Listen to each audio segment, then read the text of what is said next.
Dear learners, welcome back to biology school. तो हम ये चैप्टर कर रहे थे रिप्रोडक्टिव हेल्थ, जिसमें आज हमें स्टार्ट करना है मेडिकल टर्मिनेशन ऑफ प्रेगनेंसी से।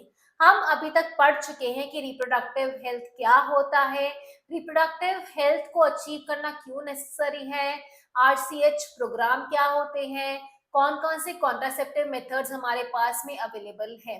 So without further ado, let's start today's lecture.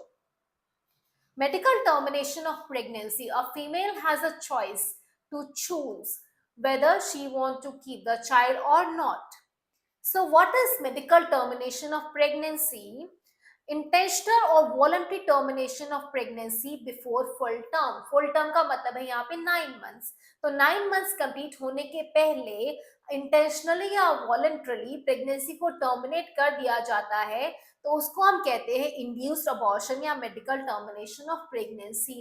बेटा एक डेटा में जो आपको बताने वाली हूँ कि 45 से 50 मिलियन अबॉर्शंस हर साल किए जाते हैं पूरी दुनिया में। जितनी भी प्रेगनेंसी है उसका 1/5 ये हमारे पास में अमाउंट होता है, मतलब जितनी प्रेगनेंसी हो रही है उसमें से 1/5 अबॉर्ट कर दी जाती है। इंडिया की गवर्नमेंट ने 1971 में एमटीपी को लीगलाइज करा, बट कुछ स्ट्रिक्ट कंडीशन के साथ में, ताकि इसका मिसयूज ना हो। एमटीपीज का क्या काम है, क्यों असेंशियल है? To get rid of unwanted pregnancies. अब वो अनवांटेड प्रेगनेंसी या तो रेप केस की वजह से हो सकता है, कैजुअल अनप्रोटेक्टेड इंटरकोर्स की वजह से हो सकता है, या फिर हो सकता है कि कॉन्ट्रासेप्टिव मेथड यूज करा फिर भी वो फेल हो गया, तो उस केस के अंदर में मेडिकल टर्मिनेशन ऑफ प्रेगनेंसी किया जाता है। ये एमटीपी और किस केसेस में एसेंशियल हो जाता है? उन केसेस में जहां प्रेगनेंसी को कंटिन्यू करना माँ के लिए और बच्चे के लिए, मदर एंड चाइल्ड दोनों के लिए कैसा है, लाइफ थ्रेटनिंग है, हार्मफुल है।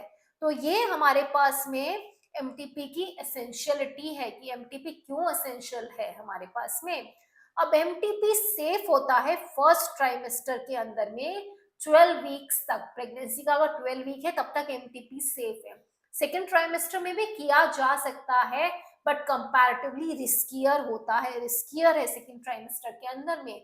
Majority of MTPs illegally unqualified doctors के द्वारा किए जाते हैं। झोला छाप डॉक्टर्स होते हैं ना गाँव वगैरह के अंदर में, उनके द्वारा किए जाते हैं। अब इसका मिसयूज क्या किया जाता है बच्चों? हमने पढ़ा था एमनियोसिंथेसिस, कुछ याद आया? क्या था एमनियोसिंथेसिस? जहाँ पे एमनियोटिक फ्लूइड को एनालाइज किया जा रहा था क्रोमोसोमल डिसऑर्डर पता करने के लिए, बट उसका मिसयूज क्या था? हम बच्चे का सेक्स डिटरमाइन कर रहे थे, है ना। आज भी कई ऐसी जगह हैं जहाँ एमनियोसिंथेसिस को यूज करके ये डिटरमाइन किया जाता है कि चाइल्ड क्या है, अनबॉर्न फीमेल है। पता चला फीमेल है तो क्या कर दिया जाएगा, एमटीपी करा के उसको अबॉर्ट कर दिया जाता है बच्चे को। हाँ, आज के टाइम पे भी ऐसी बहुत सारी जगह हैं जहाँ फीमेल फीटिसाइड बहुत प्रेवलेंट है। इसीलिए तो हमारी सरकार ने इतने स्ट्रिक्ट कंडीशंस लगाई है इसके साथ में कि डॉक्टर इसको ऐसे परफॉर्म नहीं कर सकता है। अब पहले इसके ऊपर कुछ सीबीएसई बोर्ड के पीवाईक्यू देखते हैं।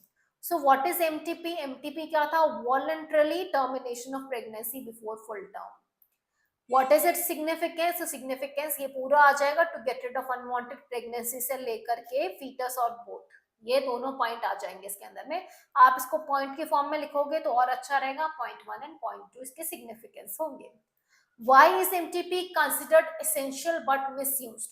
तो essential में सेम पॉइंट हो जाएगा, to get rid of unwanted pregnancies, and MTP is essential जहां प्रेगनेंसी कंटिन्यू करना क्या है, लाइफ थ्रेटनिंग है। तो ये दोनों पॉइंट आएंगे।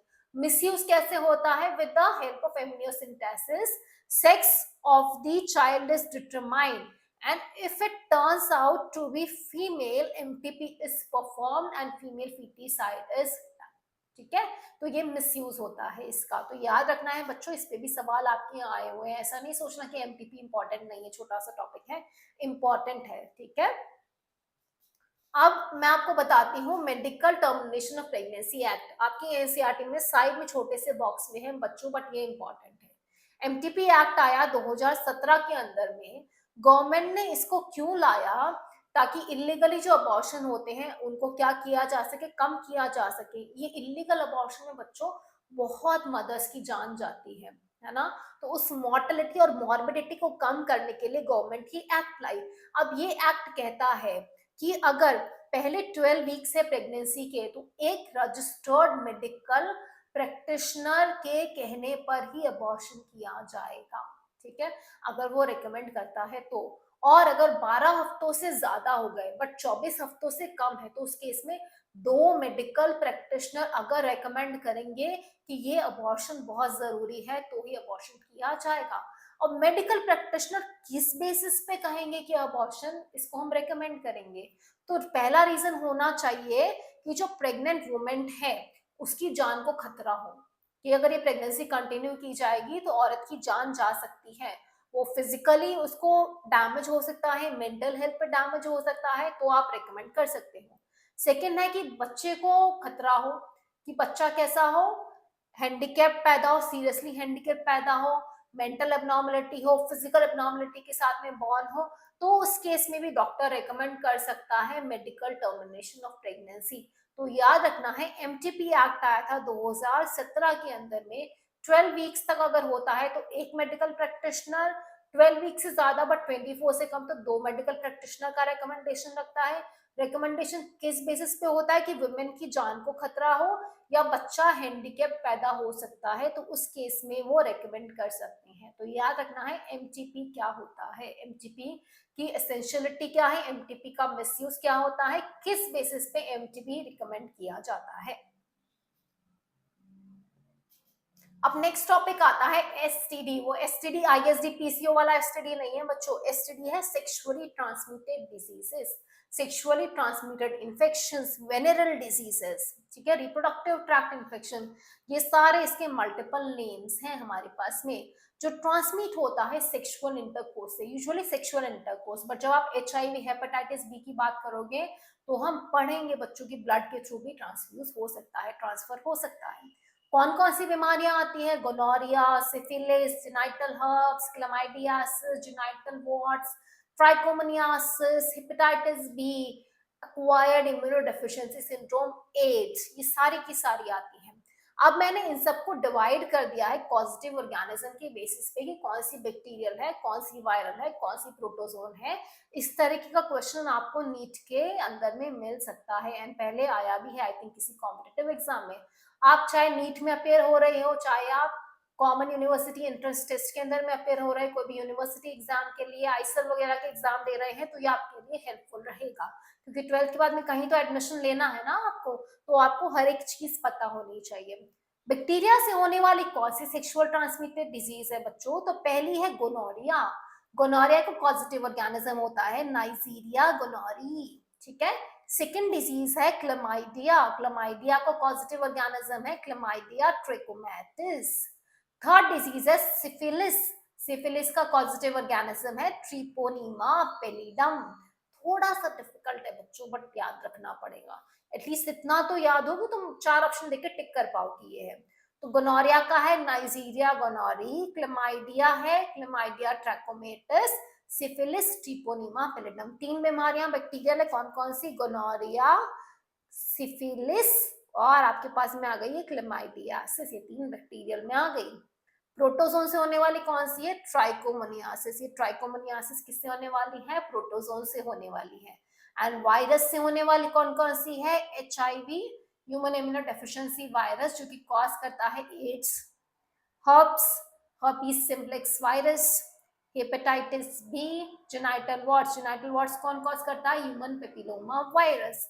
तो वायरल डिजीज कौन कौन सी है बच्चों? यहाँ पे आप देखते हो तो वायरल डिजीज में हमारे पास आ गई जेनाइटल वॉर्ट्स, हेपेटाइटिस बी आ गई हमारे पास में, जेनाइटल हर्प्स आ गई हमारे पास में, ठीक है, एंड कौन सी आ गई? एड्स।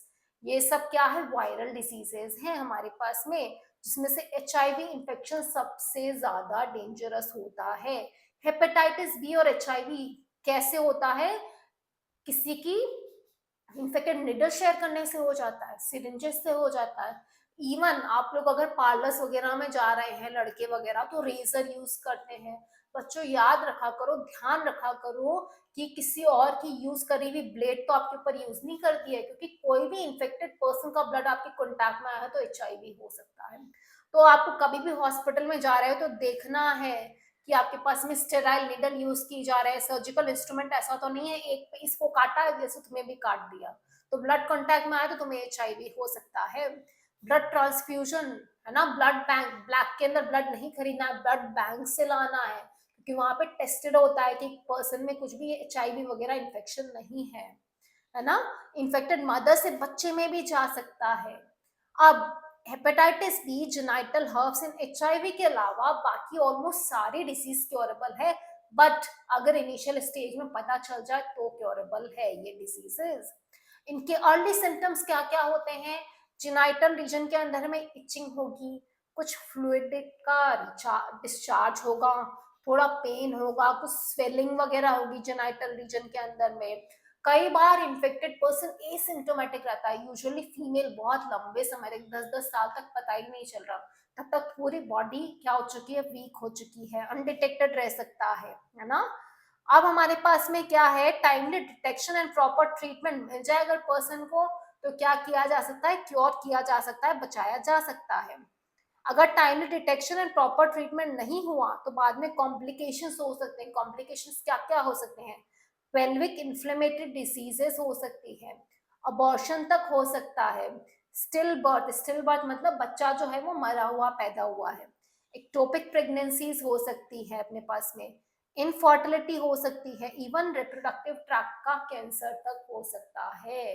ठीक है, तो अगर टाइमली डिटेक्ट नहीं हुआ तो इवन कैंसर हो सकता है, इनफर्टिलिटी हो सकती है सेक्सुअली ट्रांसमिटेड डिजीज की वजह से, एक्टोपिक प्रेगनेंसीज हो सकती है ना। एक्टोपिक प्रेगनेंसी का मतलब क्या है, बच्चा जो है मदर के पेट के अंदर ही मर गया, एक्टोपिक प्रेगनेंसी हो गई है, तो ये सब चीजें भी हो सकती हैं।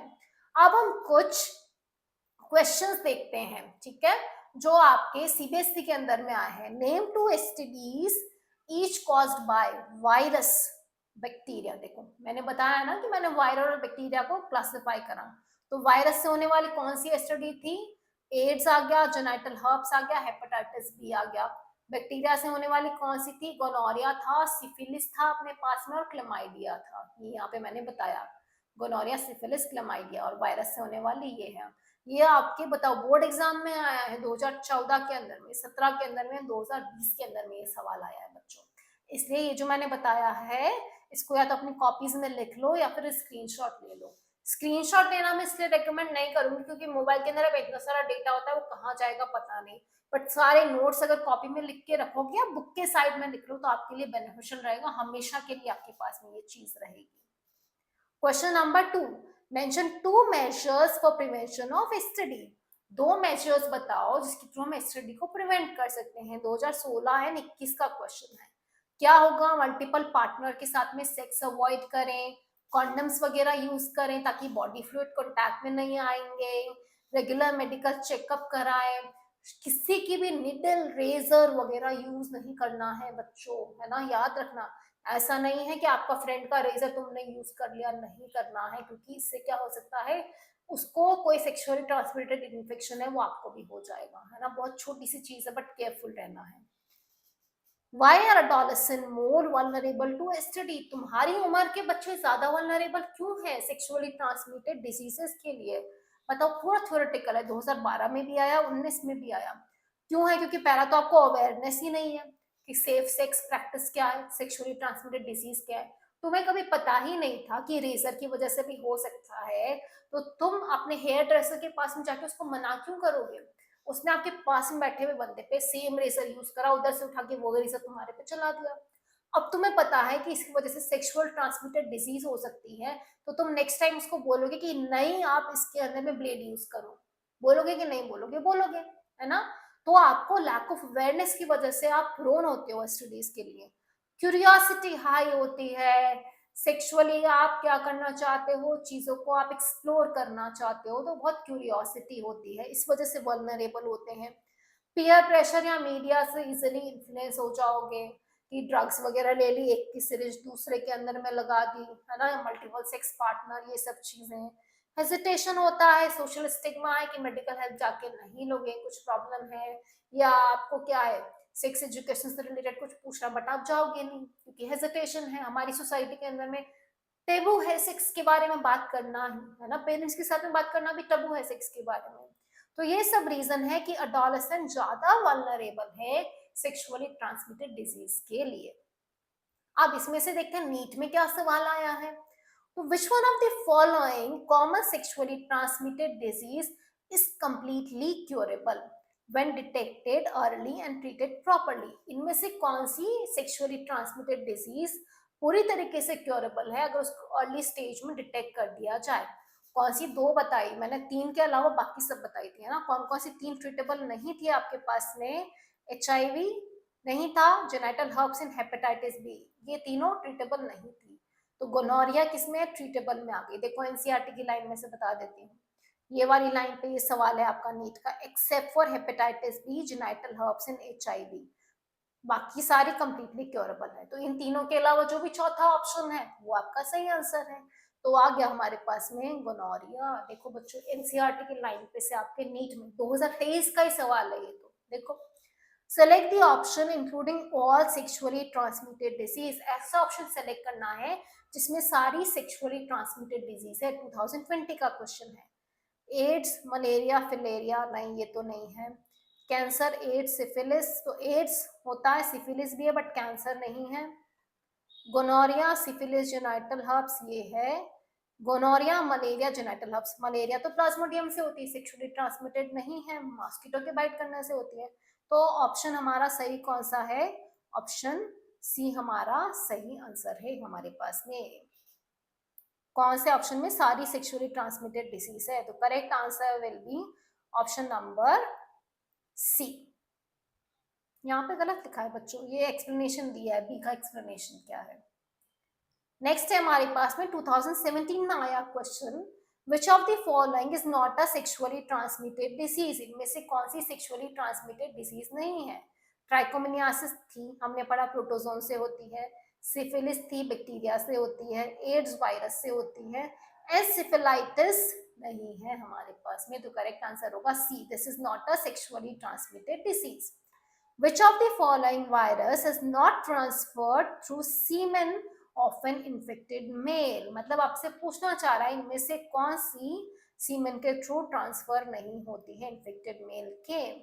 ए है Ebola virus, B chikungunya virus, C hepatitis B, D HIV virus. तो चिकनगुनिया वायरस जो है मॉस्किटो के बाइट करने से होता है। तो करेक्ट आंसर है ऑप्शन नंबर बी हमारे पास में।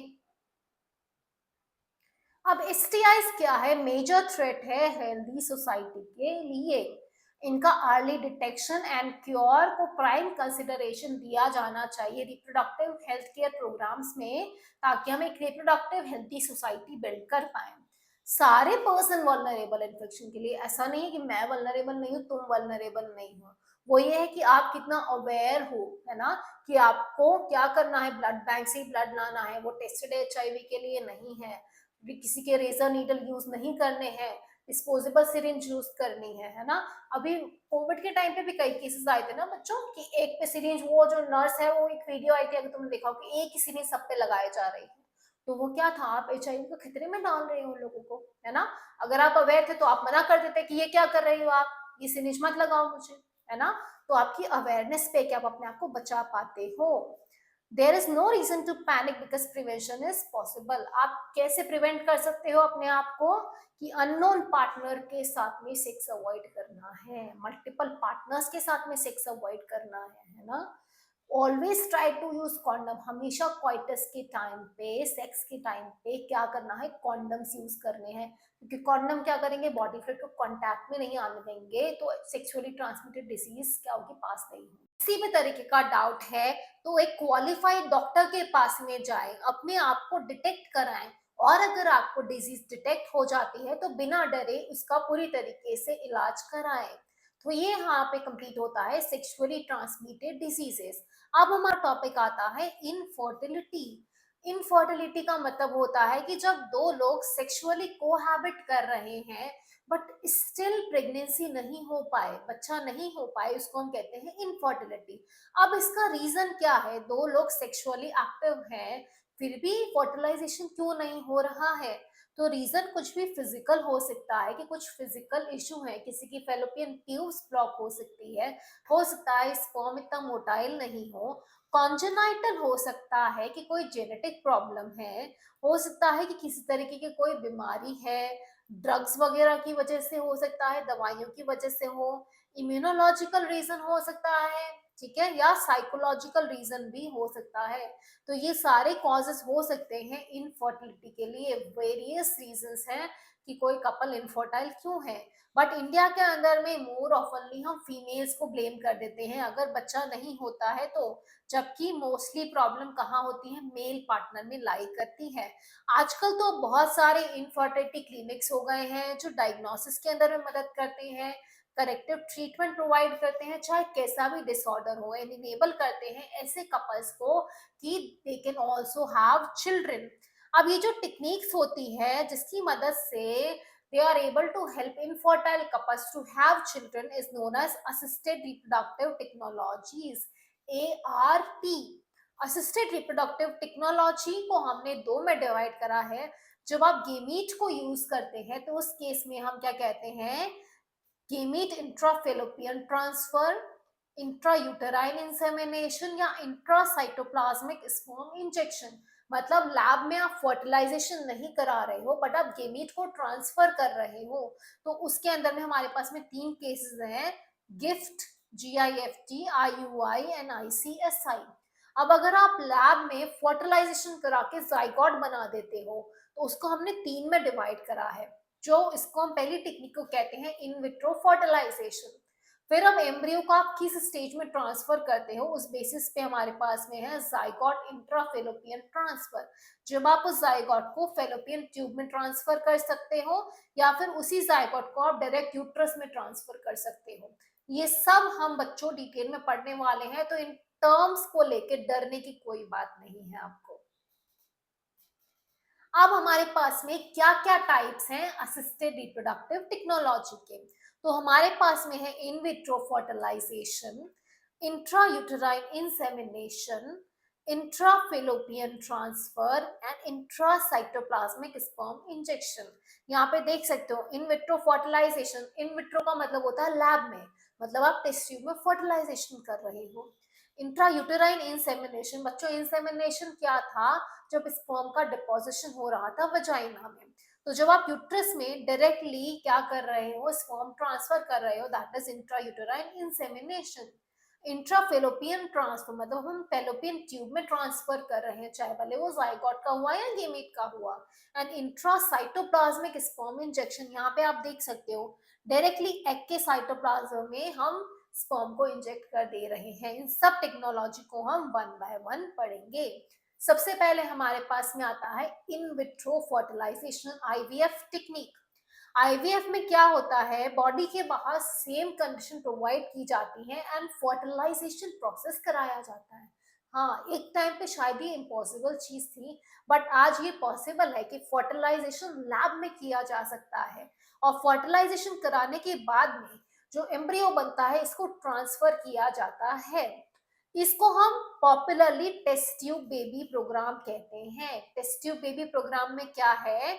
वाइफ या डोनर फीमेल से ओवा लिया जाता है, हस्बैंड या डोनर मेल से स्पर्म लिए जाएंगे, दोनों को कलेक्ट किया जाएगा एंड जाइगोट बनाया जाता है लैबोरेटरी कंडीशन के अंदर में सिमुलेट करके। अभी जो जाइगोट या अर्ली एम्ब्रियोज होते हैं, अगर ये 8 ब्लास्टोमियर तक होंगे तो हम इसको ट्रांसफर करते हैं फेलोपियन ट्यूब के अंदर में। अप टू 8 ब्लास्टोमियर को ट्रांसफर किया जाता है फेलोपियन ट्यूब में।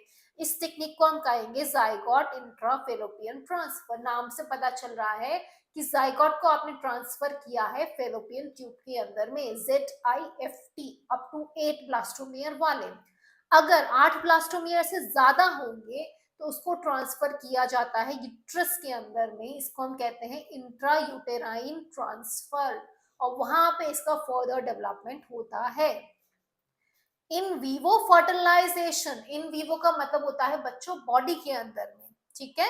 इन वीवो फर्टिलाइजेशन के बाद में भी जो एम्ब्रियो होते हैं उनको भी यूज किया जा सकता है इस ट्रांसफर के अंदर में, हम दोनों को यूज कर सकते हैं, ठीक है। तो यहाँ पे क्या था, इन विट्रो फर्टिलाइजेशन के अंदर में सबसे पहले क्या किया गया, ओवरी को सिमुलेट किया जाता है, फीमेल्स को इंजेक्शन दिए जाते हैं जो वो अपने टमी के ऊपर में लगाती है, तो इससे ओवरी स्टिमुलेट हो जाती है, एक से ज्यादा ओवा प्रोड्यूस करेगी अपनी साइकिल के अंदर में, ठीक है। तो एग फिर क्या किए जा रहे हैं, इधर से एग पिकअप किए जा रहे हैं, एग पिकअप किए, इधर से स्पर्म को प्रिपेयर किया जा रहा है, इसको क्या किया जा रहा है, कोई तरीके से प्योरीफाई वगैरह करके प्रिपेयर किया जा रहा है, उसकी मोटिलिटी बढ़ाई जा रही है।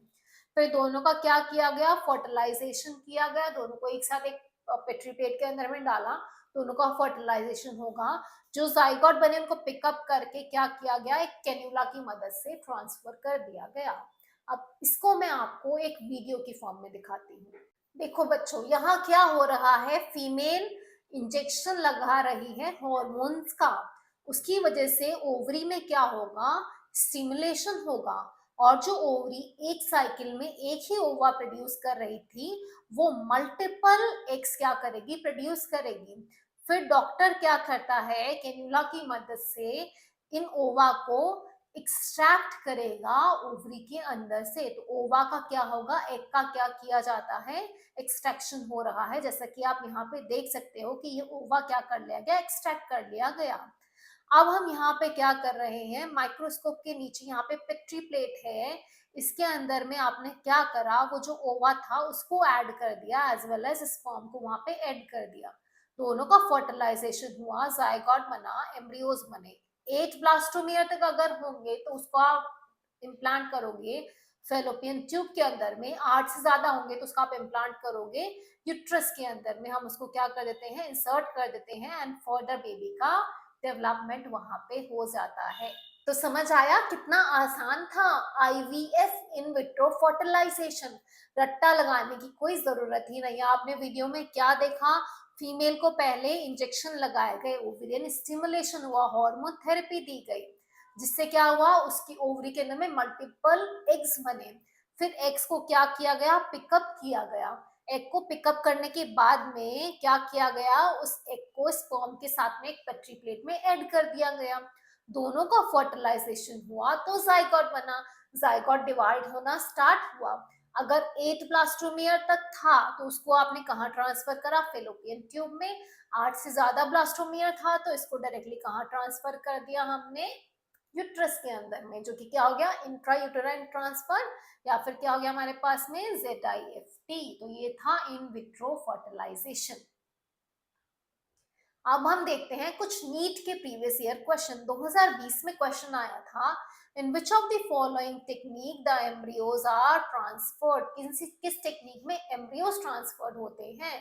पहला है ICSI एंड ZIFT। तो ICSI तो बच्चों कहाँ देखा था, मैंने आपको इधर बताया था, वो गेमीट वाले में था, है ना, तो ICSI गेमीट वाले में था अपने पास में, तो ये ऑप्शन हमारा इनकरेक्ट है। GIFT एंड ICSI दोनों गेमीट वाले में थे। ZIFT एंड IUT यहाँ पे आपका है सही आंसर, क्योंकि यहाँ पे हम एम्ब्रियोज को ट्रांसफर कर रहे हैं। ZIFT मतलब जाइगोट इंट्राफेलोपियन ट्रांसफर, जब आप जाइगोट को फेलोपियन ट्यूब में ट्रांसफर कर रहे हो, एंड IUT मतलब इंट्रा यूटेराइन ट्रांसफर, जहाँ पे एम्ब्रियो को हम यूट्रस के अंदर में ट्रांसफर कर रहे हैं, है ना, बहुत आसान।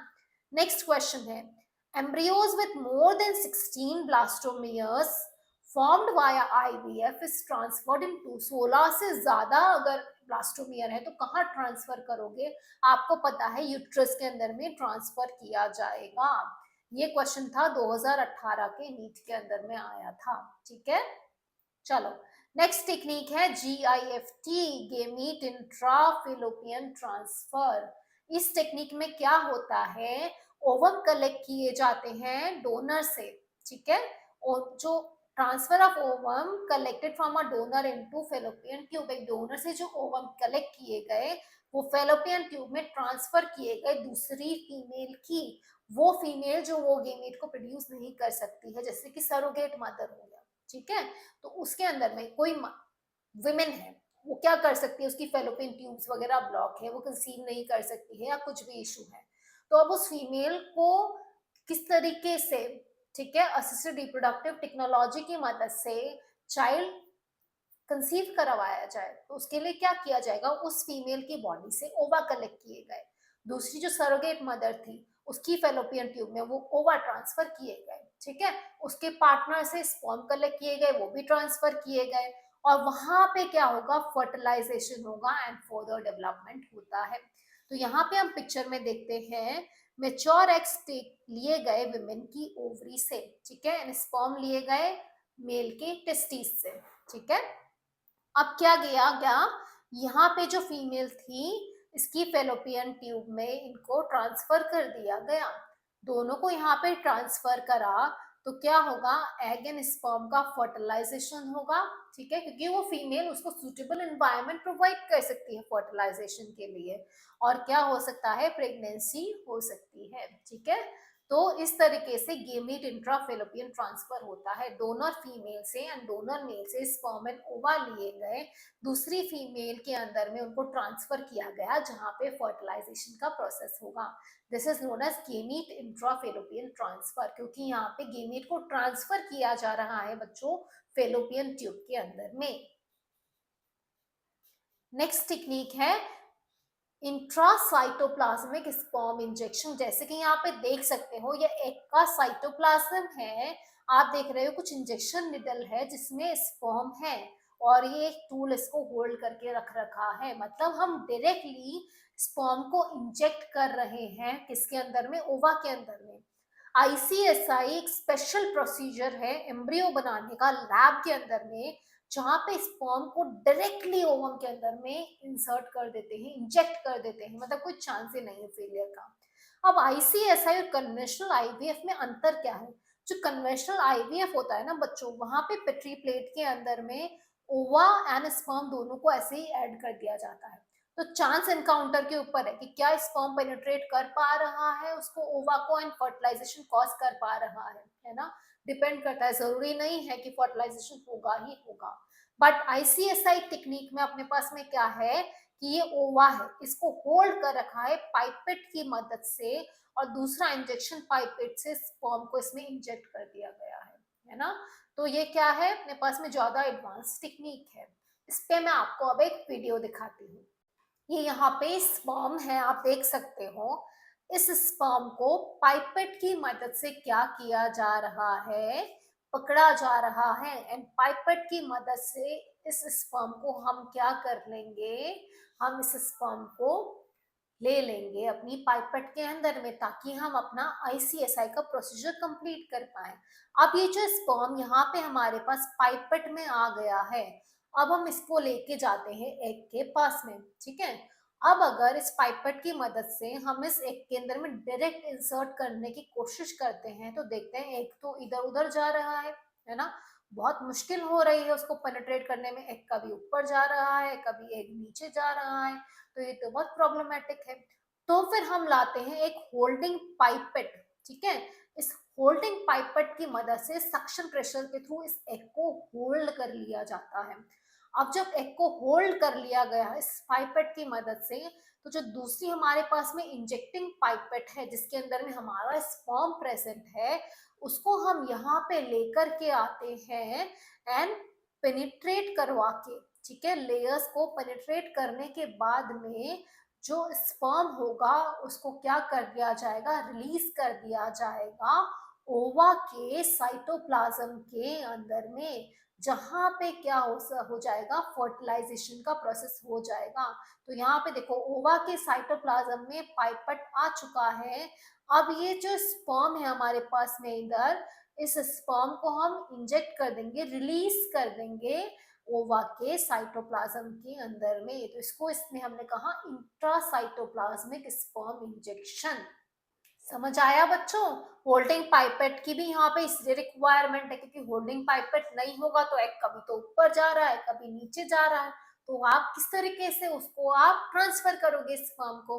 तो इसलिए होल्डिंग पाइपेट की मदद से इसको होल्ड करके इंजेक्शन पाइपेट से हम स्पर्म को साइटोप्लाज्म में रिलीज कर देते हैं। This is intracytoplasmic sperm injection. Now next technique is artificial insemination. बच्चों इंसेमिनेशन क्या था? इंसेमिनेशन वो प्रोसेस था जब स्पर्म को डिपॉजिट किया जा रहा था फीमेल के वजाइना के अंदर में। अब जब हम आर्टिफिशियली जो स्पर्म है उनको इंजेक्ट कर रहे हैं तो उसको हमने कहा आर्टिफिशियल इंसेमिनेशन।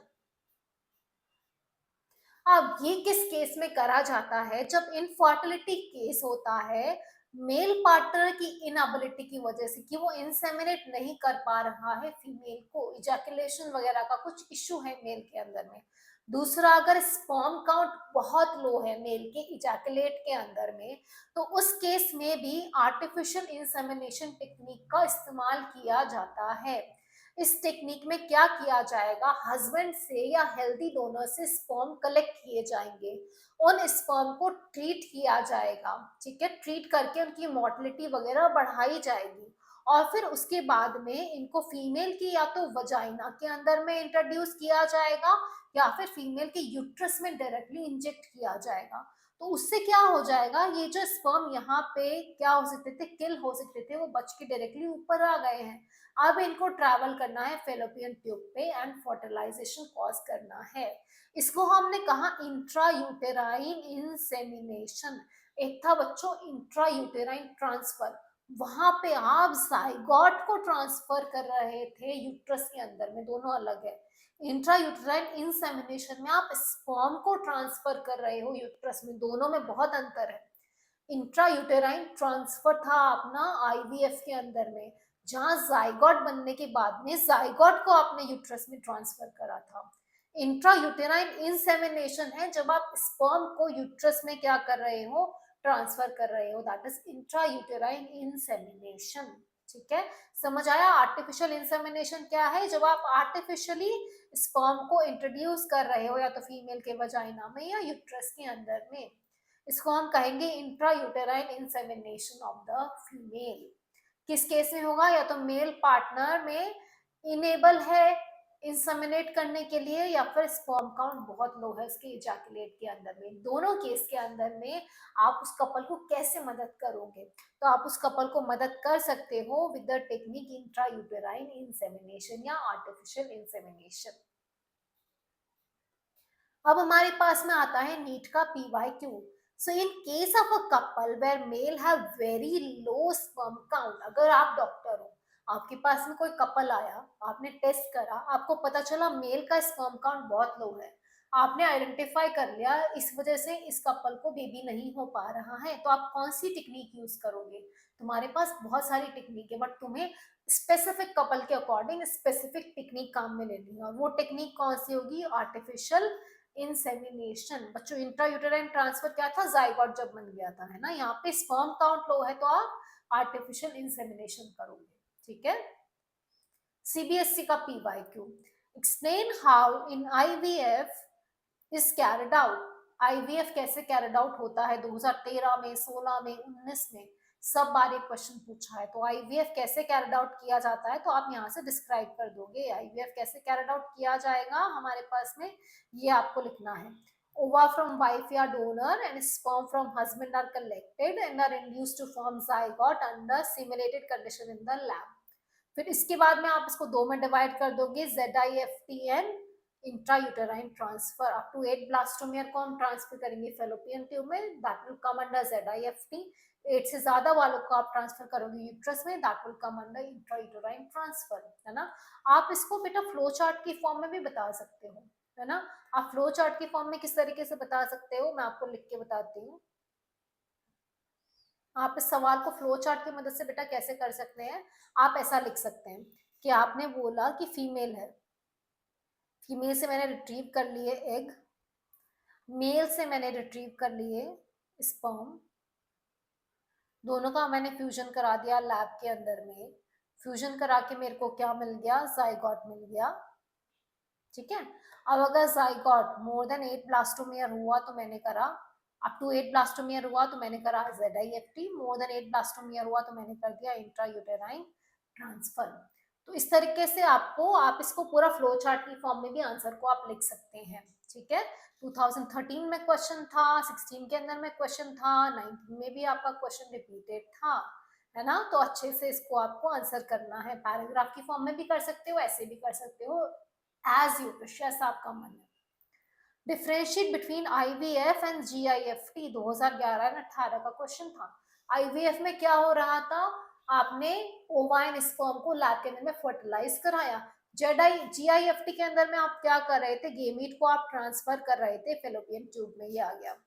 गेमीट को आप ट्रांसफर कर रहे हैं दूसरी फीमेल के अंदर में, जो क्या कर रही है उसको एनवायरनमेंट प्रोवाइड कर सके। तो यहाँ पे भी आप फ्लो चार्ट की फॉर्म में आप बता सकते हो, एक साइड आपने IVF बताया, दूसरी साइड आप क्या कर सकते हो, आप GIFT बता सकते हो। GIFT कैसे बताओगे, आपने बताया डोनर फीमेल है, डोनर फीमेल से हमने लिए ओवा, इन ओवा को हमने क्या कर दिया, ट्रांसफर कर दिया टू अनदर फीमेल या सरोगेट मदर, जो कि उसको वो एनवायरनमेंट प्रोवाइड कर सकती है। इसके अंदर में ही आपने क्या कर दिए, स्पर्म ट्रांसफर करे, फर्टिलाइजेशन यहाँ पे होगा। ठीक है, so you can mention it in the form of flow chart, या फिर आप लैंग्वेज की फॉर्म में भी बता सकते हैं।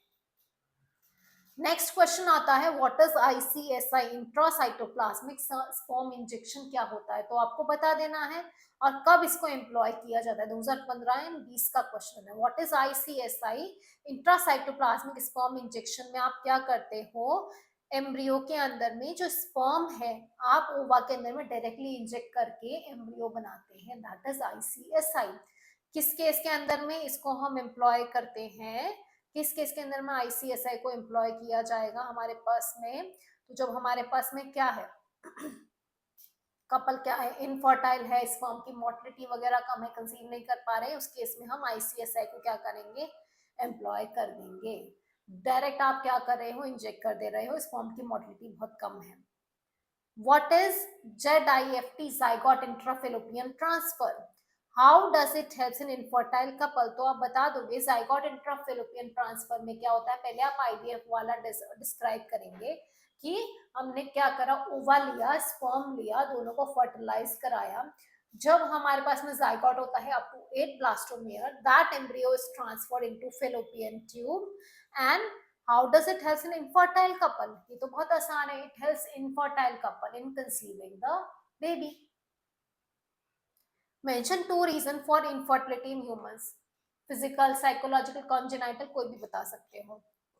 Name the techniques that can assist such couple, कौन सी टेक्निक है, असिस्टेड रिप्रोडक्टिव टेक्नोलॉजीज इनको हम कहते हैं, वो टेक्निक्स जिनकी मदद से कोई इनफर्टाइल कपल क्या कर सकता है, प्रेग्नेंट हो सकता है, कंसीव कर सकता है ना। बहुत आसान सवाल है यहाँ पे आपके पास में जो रिपीट हो रहे हैं। आई होप आपको ये लेक्चर्स क्लियर होंगे। इसके साथ हमने ये चैप्टर फिनिश कर दिया है, हमने PYQs भी साथ साथ में डिस्कस करे हैं। कोई भी डाउट है कमेंट सेक्शन में अपने डाउट्स पूछ सकते हो। लेक्चर्स अगर यूजफुल है तो उनको लाइक करो, दोस्तों के साथ में भी शेयर करो और चैनल को सब्सक्राइब करना नहीं भूलना।